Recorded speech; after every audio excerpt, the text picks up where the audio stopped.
ഭൂമിയിലെ മനുഷ്യരിൽ ആശ്രയിച്ചാലുള്ള ഒരു പ്രശ്നം എന്താണെന്ന് അറിയാമോ? നമ്മുടെ ആവശ്യങ്ങൾ കടന്നു വരുമ്പോൾ, ഏതെങ്കിലും ഒരു പ്രശ്നങ്ങളുടെ അനുഭവത്തിലൂടെ, പ്രയാസങ്ങളുടെ അനുഭവത്തിലൂടെ കടന്നു പോകുമ്പോൾ അവര് നമ്മെ മാനിക്കാതെ, ശ്രദ്ധിക്കാതെ കടന്നു പോകും. പക്ഷേ ദൈവം നമ്മുടെ സങ്കേതവും ബലവുമാണെങ്കിൽ, നമ്മുടെ ആശ്രയം ദൈവത്തിലാണെങ്കിൽ, വചനം പറയുന്നു, കഷ്ടങ്ങളിൽ അവൻ ഏറ്റവും അടുത്ത തുണയായിരിക്കും. ഈ കഷ്ടങ്ങളൊക്കെ കടന്നു വരുമ്പോൾ ഹല്ലേലൂയ, ആമേൻ, മുൻകൂട്ടി പറഞ്ഞിട്ടല്ല ഈ കടന്നു വരുന്നത്. നമ്മുടെ ജീവിതത്തിൽ നമ്മൾ ഓരോ ചുവടുകൾ വെച്ച് മുന്നോട്ട് പോകുമ്പോൾ അല്ലെ, ചിലപ്പോ പ്രതീക്ഷിക്കാതെ ആയിരിക്കും കാല് തട്ടി വീഴുന്നത്, അതിന്മേലുണ്ടാകുന്ന ബുദ്ധിമുട്ടുകൾ കടന്നു വരുന്നു അല്ലെ.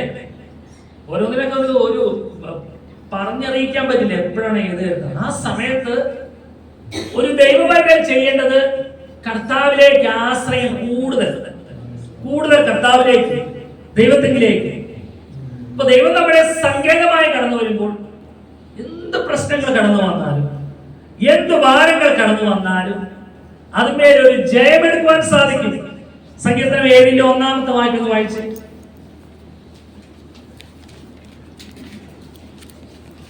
എന്റെ ദൈവമായ യഹോവേ, നിന്നെ ഞാൻ ശരണം പ്രാപിക്കുന്നു. എന്നെ വേട്ടയാടുന്ന എല്ലാവരുടെയും കയ്യിൽ നിന്ന് എന്നെ രക്ഷിച്ച് വിടുവിക്കണമേ. നോക്കിയേ, നാം ദൈവത്തിൽ ആശ്രയം വെച്ചാൽ നമ്മെ വേട്ടയാടുന്ന എല്ലാവരുടെയും കൈകളിൽ നിന്ന് എന്നെ രക്ഷിച്ച് വിടുവിക്കണമേ. നമ്മെ വേട്ടയാടുന്ന ദുഷ്ടന്റെ തന്ത്രങ്ങളുമായി കടന്നു വരുന്ന ഒരു സ്വഭാവം ഉണ്ടായേക്കാം അല്ലെ. അതിൽ നിന്നും എന്നെ രക്ഷിച്ച് വിടുവിക്കണമേ. അത് ഒരു ഭക്തന് മാത്രമല്ലേ അങ്ങനെ പറയാൻ പറ്റുള്ളൂ. എന്റെ സങ്കേതമാകുന്ന ദൈവമേ അല്ലെ. എന്റെ സങ്കേതമാകുന്ന ദൈവം എന്ന് പറയുമ്പോൾ നമ്മുടെ എപ്പോഴും ഓർത്തോടണം, സങ്കേതം ഏറ്റവും അടുത്ത് നിൽക്കുന്ന, കൂടെ നിൽക്കുന്ന ഒരു പുതിയ നിയമ വിശ്വാസിയെ സംബന്ധിച്ചിടത്തോളം നമ്മൾക്ക് പറയാൻ പറ്റും, നിങ്ങൾ ദൈവത്തിന്റെ മന്ദിരമെന്നും ദൈവത്തിന്റെ ആത്മാവ് നിങ്ങളിൽ വസിക്കുന്നുവെന്നും അറിയുന്നില്ലയോ? അപ്പൊ ദൈവം നമ്മോട് കൂടെയുണ്ട്, എപ്പോഴും കൂടെയുണ്ട്. നമ്മുടെ പുറമെ കാണുന്ന ശരീരത്തിനെ വേട്ടയാടുന്ന ദുഷ്ടന്റെ തന്ത്രങ്ങളിൽ നിന്നും എന്നെ വിടുവിക്കണമേ എന്നുള്ള ഒരു നിലവിളി ഉണ്ടല്ലോ, അതുമേൽ പ്രവർത്തിക്കുന്ന ഒരു ദൈവമുണ്ട്. സ്തോത്രം. ഇവിടുത്തെ പിന്നെ 46 സങ്കീർത്തനം പറയുന്നു, കഷ്ടങ്ങളിൽ അവൻ ഏറ്റവും അടുത്ത തുണയായിരിക്കുന്നു. എന്നാലോചിച്ച് നോക്കിയേ, അപ്രകാരം ഒരു ദൈവം നമ്മോട് കൂടി ഇന്ന് വസിക്കുമ്പോൾ, ഈ നിങ്ങളുടെ ദൈവത്തിന്റെ മന്ദിരം എന്ന് പറയുമ്പോൾ ഈ മന്ദിരത്തിൽ ഇരുന്നു കൊണ്ട് ദൈവം നമ്മോട് സംസാരിച്ചുകൊണ്ടിരിക്കും അല്ലെ. ദൈവം നമ്മോട് സംസാരിച്ചുകൊണ്ടിരിക്കും. അതൊക്കെയാണ് നമ്മൾ ചിലപ്പോൾ സ്തോത്രം പറയുന്നത്. നമ്മുടെ ദൈവത്തിന് ഹല്ലേലൂയ സന്തോഷത്തോടെ, നല്ല ഹൃദയത്തോടു കൂടെ നമ്മളെപ്പോഴും.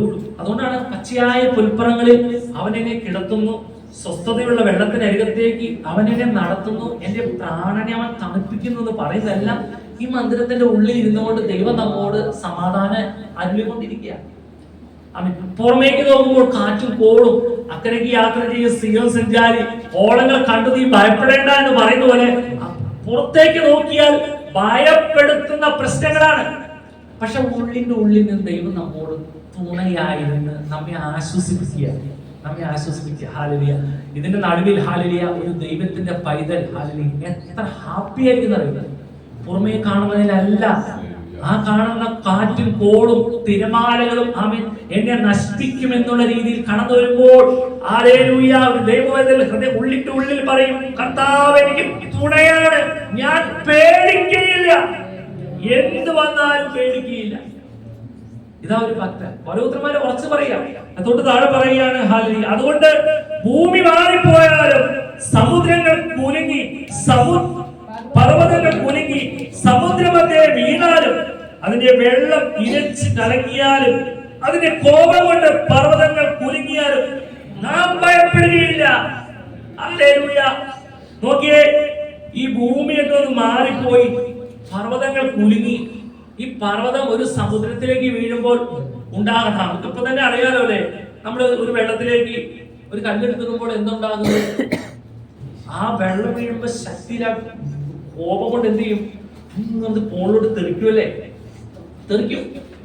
എന്നതുപോലെ ഒരു സമുദ്രം ഇളകി, ഒരു പർവ്വതം കുലുങ്ങി സമുദ്രമധ്യേക്ക് വീണാൽ, അത്ര വലിയൊരു പർവ്വതം വീഴുമ്പോൾ അതിന്റെ കോപം കൊണ്ട് വെള്ളം ഇരച്ച് കലങ്ങിയാലും, അല്ലെ, ആ വെള്ളം ഇരച്ച് കലങ്ങിയാലും നാം ഭയപ്പെടുകയില്ല. ആ പർവ്വതം വീഴുമ്പോഴുള്ള ഒന്ന് ആലോചിച്ച് നോക്കി, ആ വെള്ളം പൊന്തുന്ന ആ കോപം എത്രത്തോളം കോപത്തോടും, കാരണം ശാന്തമായി കിടക്കുന്നിടത്തേക്ക് വീഴുമ്പോൾ.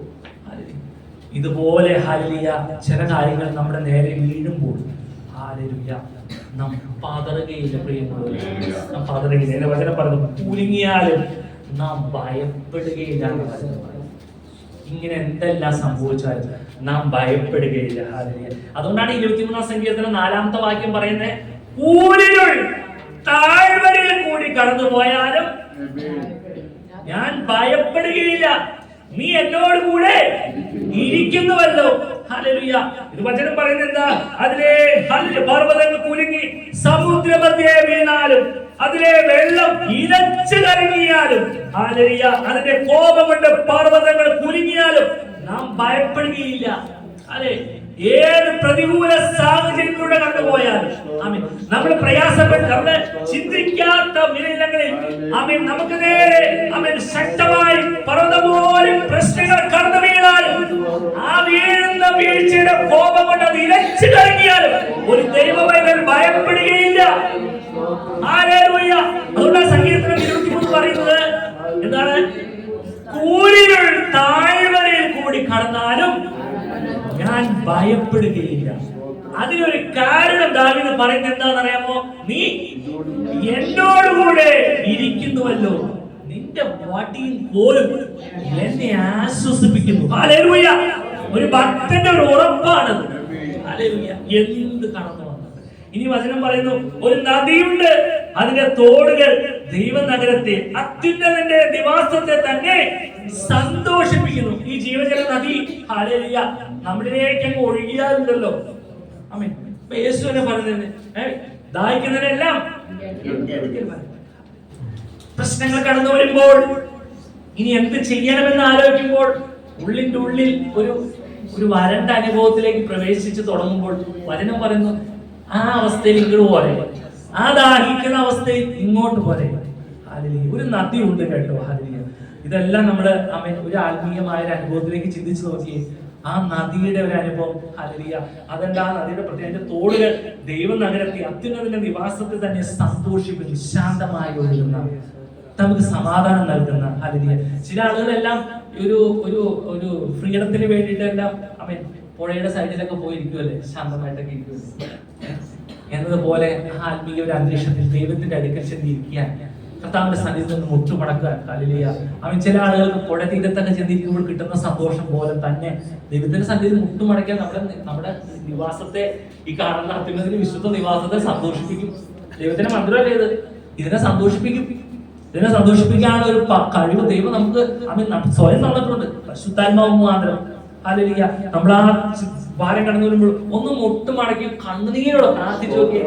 കണ്ണുനീരിന്റെ നടുവിൽ മാറിപ്പോകുന്നതല്ല. ഇന്ന് വാക്യം ഇട്ടില്ലേ? ഹല്ലേലൂയ. ആമേൻ. ആമേൻ. ആ വാക്യം ഒന്ന് വായിച്ചേ, പറഞ്ഞേ. ഇന്ന് ബനജേട്ടൻ വാട്സപ്പിലിട്ട് വാക്യം,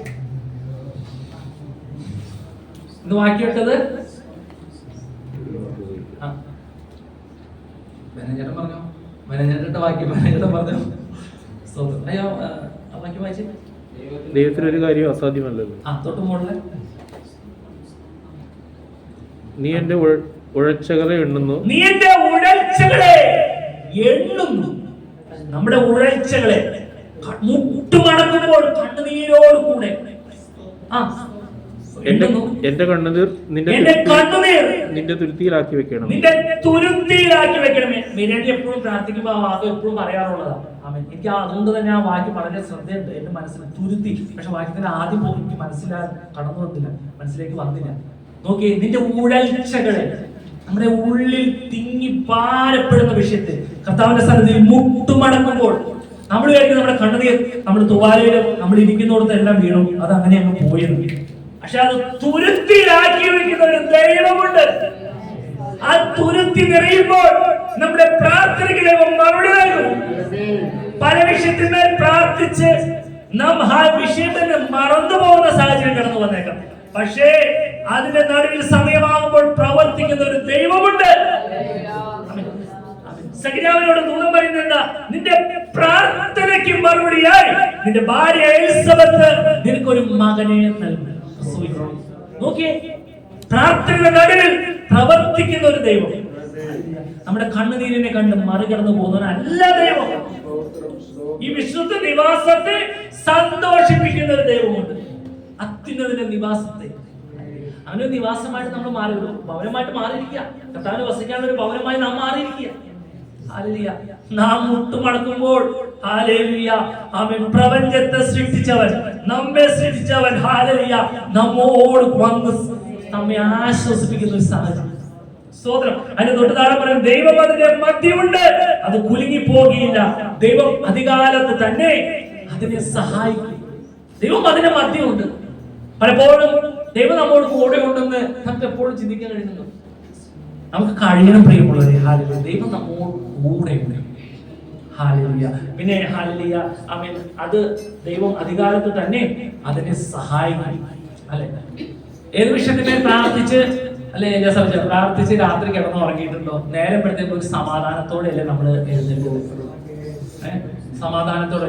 അതല്ലാണ്ട് രാത്രി പ്രാർത്ഥിച്ച് ഭാരപ്പെട്ട് കണ്ണുനീരോട് പ്രാർത്ഥിച്ച് നമ്മൾ കർത്താവിന്റെ സന്നിധിയിൽ നമ്മെ വളരെ പ്രയാസത്തോടെ കിടന്ന് ആ മയങ്ങി ഉറങ്ങി നേരം എടുത്തെണീറ്റ് ആ ഭാരം കൊണ്ടാണ് ഇരിക്കുന്നത്.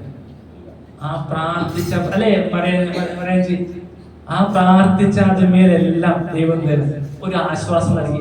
പ്രഭാതമാകുമ്പോൾ സമാധാനത്തോടെ അല്ലേ നമ്മുടെ എഴുന്നേൽക്കുന്ന കർത്താവിനെ സ്തോത്രം. നമുക്ക് അതിനോട് ബന്ധത്തിൽ ഒരു വാക്യം വായിക്കാം. യെശയ്യാവിന്റെ പ്രവചനം, യെശയ്യാവിന്റെ പ്രവചനം പുസ്തകം 12-ാം അധ്യായം 6-ാമത്തെ വാക്യം.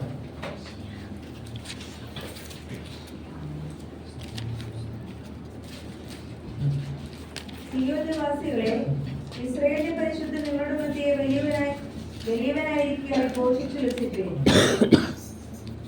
തുറന്നു വായിച്ചേ. യെശയ്യാവ് 12-6.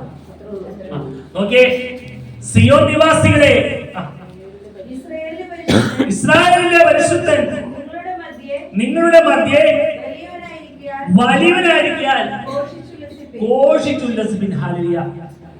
ഇത് പഴയ നിയമ വിശ്വാസികളോട് അവൻ യെശയ്യാ പ്രവാചകൻ പ്രവചിക്കുക. ഒരു പുതിയ നിയമ വിശ്വാസികളോട് പറയുന്ന വാക്യം എന്താ?